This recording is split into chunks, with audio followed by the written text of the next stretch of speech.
Hello mga sir, dito ako ngayon sa Agool, La Union sa ating kabilang shop. At ito, magbukas tayo kahit na holiday kasi meron tayong isang customer na hinihintay na nagpa-reserve para dun sa lens, kaso hindi pa siya dumarating. At ito, meron tayong kapitbahay na nagpapa-install ng Pia horn gagamitin sa New Year, kumbaga pang iingay sa New Year, kaysa naman pag iingayin nyo pa yung makina mo, sa busina ka na lang bumawi. Kaya mag-i-install tayo ng Pia horn. Ito i-install natin. Original ito mga sir, basta may mga ganito. Tapos pagka sa loob naman nito mga sir, yung kanyang karton dapat nakikita yung malinis. At yung kanyang busina, kasi may class A ito mga sir baka pagka bumili kayo ng Pia horn, sabihin sa inyo original, tapos yung kanyang presyo original din, edi hanap-hanap kayo na mas original talaga. Ito yung original, maganda yung pagkaka-intact. At ito silver, tapos yung tornilyohan flat. Okay, hindi natin patatanggalin, install na natin. Sa pag-install ng Pia horn, kailangan lang natin dito wire, fuse, yung pinaka-importante. Dapat yung wire natin mga sir, dapat yung solid. Kahit manipis siya, basta solid yung loob, okay na okay pa yan, goods na goods. Tapos relay, wala lang tayong relay ng terminal. Naubusan kasi tayo ng stock. Kaya ang gagawin natin dyan, ikikibol tie natin para safe na safe. Gagamit tayo ng terminal version 3 yung ating installan. At hindi siya tulad ng version 2 na kapag tinanggal mo yung tornilyo dito dalawa, hahatakin mo na lang. Si version 3, susungkitin mo siya. Kaya napaka-importanting meron kayong clearings removal tulad nito. Kasi susungkitin nyo ito mga sir. Susungkitin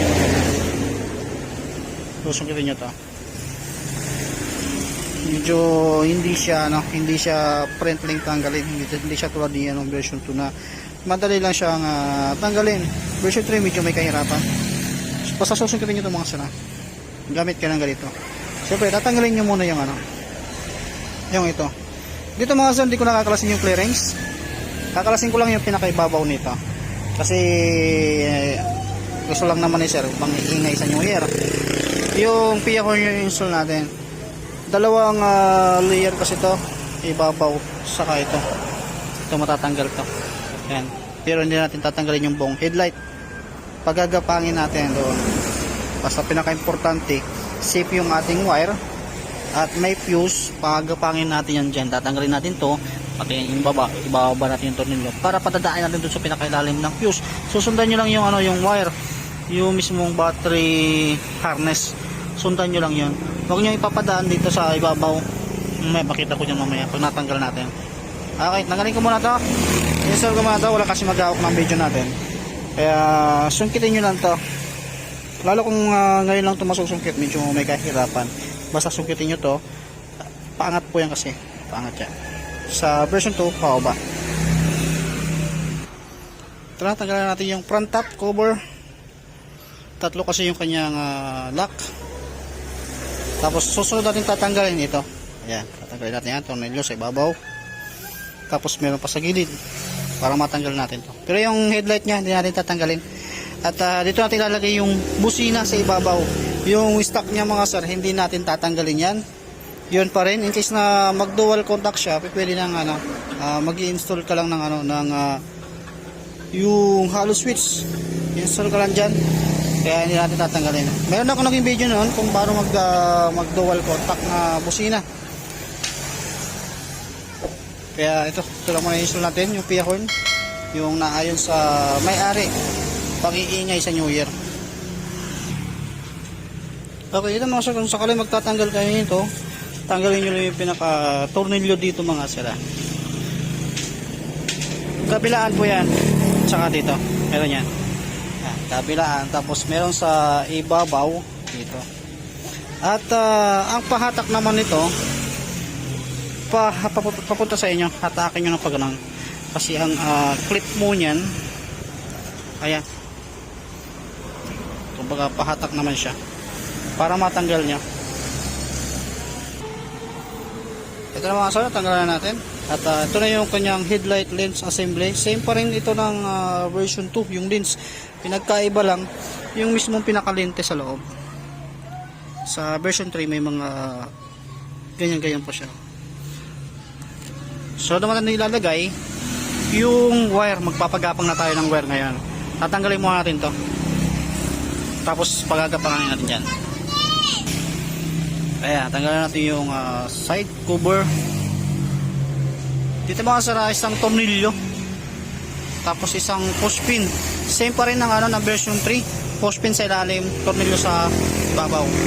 Tapos pahatak naman pa rin, pahila para matanggal nyo. Purpose natin to para yung wire na gagamitin natin ma-prepare natin ng mas maayos para hindi nakahambalang sa cover ng battery, kasi yung iba kasi ginagamit or sinisiksik sa ibabaw, nakahambalang sa sa takip.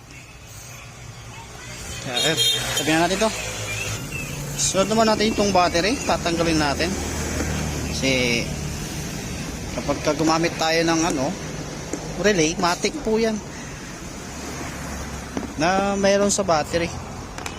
Kasi hindi tayo pwede mag-install ng busina nang walang relay.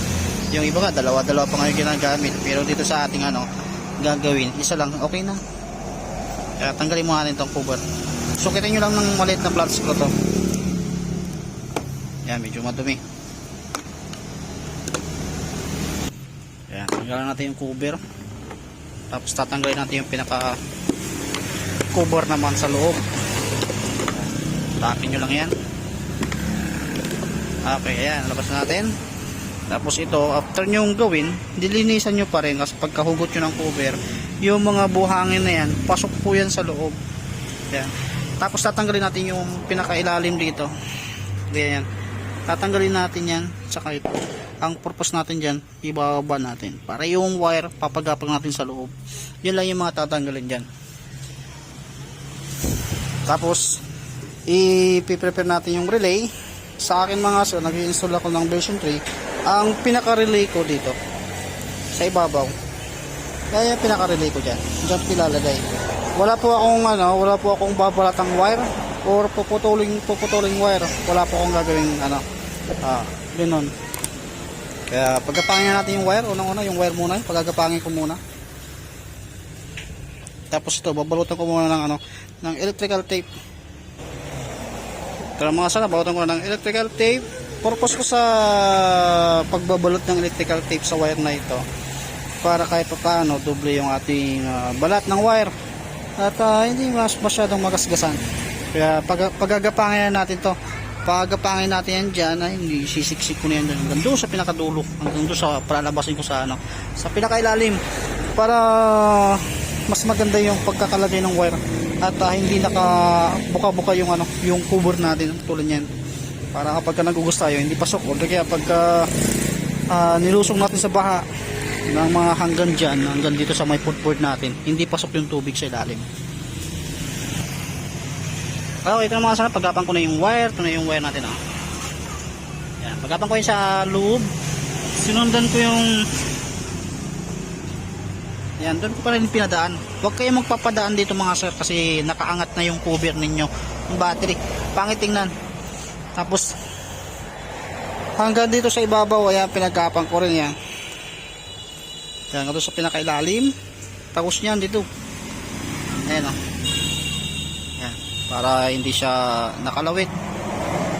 Tapos yan, ibabalik ko na ito nandito sa gilid. Dahil tapos naman na ako magpagapang ng wire. Totally, mas mahirap pa nga mag-crash ng playlist nito mga sir, kaysa mag-install ng ng PIA horn. Okay, nabalik ko na. Tapos susunod na ilalagay yung ating relay. Dito natin ilalagay yung relay. Ito na yung relay natin. Sa relay natin mga sir, mayroon po yung mga number. Ilaw ko muna, ilaw natin. Yan, number 30 matic, sa battery po yan papunta. Number 30, 87, saka 86. Kung alam niyo yung stock wire na naka-install sa ating busina, yung stock na busina natin, yung wire, itong wire natin yan, tatanggalin nyo yan, dito nyo yan i-install sa number 86 or 85. Kahit magkabaliktad po yan, walang problema. 85 or 86, basta isalpak nyo yan. Importante mapasukan nyo ng ground yan, tsaka positive ground. Tapos yung 87, ayun na po yung sa papuntang busina natin. Mamaya papakita ko sa inyo after ko mailagay. Nilagay ko na yung wire na pinagapang natin na papuntang battery. In-install ko yan sa, or kinabit ko yan sa number 30 ng relay natin. At ang isusunod ko naman ang pagagapangin or dudugtungan ng wire yung ating stock na busina, yung nakalagay na wire doon, dalawa. Dito naman natin ilalagay sa gilid, kaliwa kanan, itong gilid-gilid na to, dyan natin ilalagay. Kaya magpapagapang ako ng wire. Tapos gagamit ako ng dalawang terminal. Ito yung ipapasok natin doon sa stock na wire natin sa busina. Ayan, gagawa muna ako ng wire. Ayan, nagawa na ako ng dalawang wire. Medyo inabahan ko siya konti kasi pagapangin natin uli yan dito sa ilalim natin. Tatanggalin na natin yung pagkakasuksok ng wire natin sa stock na busina. Dudukutin pa rin natin. Ayan, dukutin ko muna tapos pakita ko sa inyo. Eto, tanggal ko na. Ito yung wire natin na nakakonek ito sa ating stock na busina. Diyan nakakonek. Itong ginawa ko ng wire na ito, itong terminal na to, isusuksok natin dito para hindi ako magbalat dahil bago lang yung motor. Yan, para hindi ko na ito balatan. Isusuksok natin yan. Ito na mga sana, dugtong ko na. Yan. Tapos pagkakapangin natin ito dun sa pinakaibabaw dyan para maipalabas natin dun sa ating relay at mailagay natin dun sa number 85 or number 86 itong wire na pinagapang natin. Okay, ito na mga son, bali na-install ko na. Nailagay ko na yung wire dito. Tinalian ko pa rin siya para safe na safe yung ating wire. At kapag lumiliko, hindi naman siya nagkagalaw. Ayan. Number 85 or 86, itong dalawang wire na to. Kahit magkabaliktad po yan mga sir, walang problema. Walang guide kung saan ba yung 86 or 85. Basta importante, maikabit nyo itong dalawa na ito. Diyan, diyan.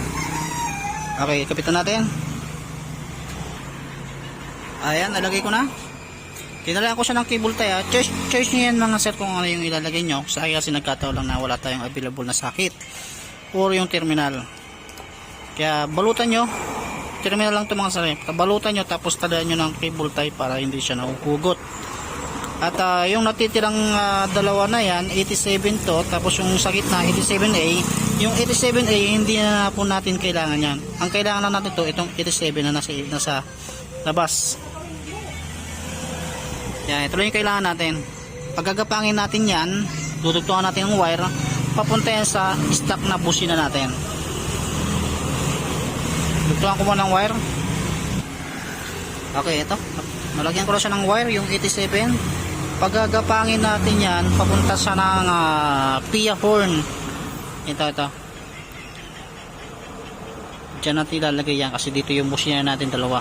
Sa ibabaw, yung stock na busina, hindi ko na po yun pinakailaman.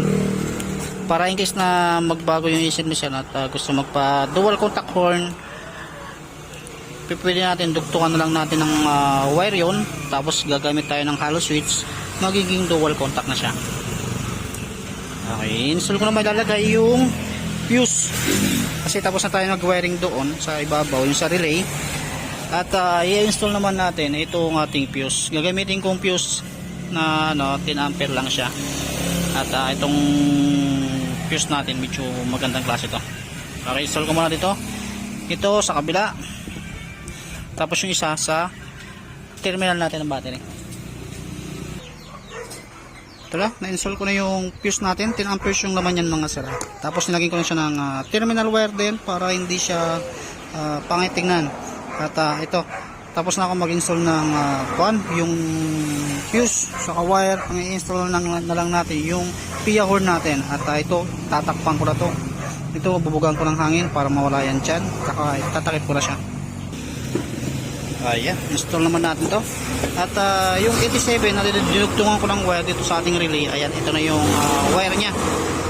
Medyo maingay yung background natin kasi nasa kalsada tayo mga sir. Ayan, lagyan ko siya ng terminal para isusuk-suk na lang. Tapos gagawa pa ako ng isang wire kasi dalawa ito eh. Ito dito, saka ito dito naman sa kabila. At ito yung magiging ground natin. Kahit dito na lang natin ilagay yan. Okay, ito na mga sir, may-install ko na yung dalawang ating PIA horn. Nakatalikod siya sa atin. Dito ko siya nilagay. Ayan. At ito yung natin, terminal na ginawa natin. At dito ko na lang din nilagay yung ground. Ayan. Yung ito, saka ito sa 87 yan. Ito sa ground. Pwede nyo ilagay yan sa chassis ng motor nyo or sa battery. Pero mas maganda sa chassis na lang para hindi na umaba yung wire ninyo.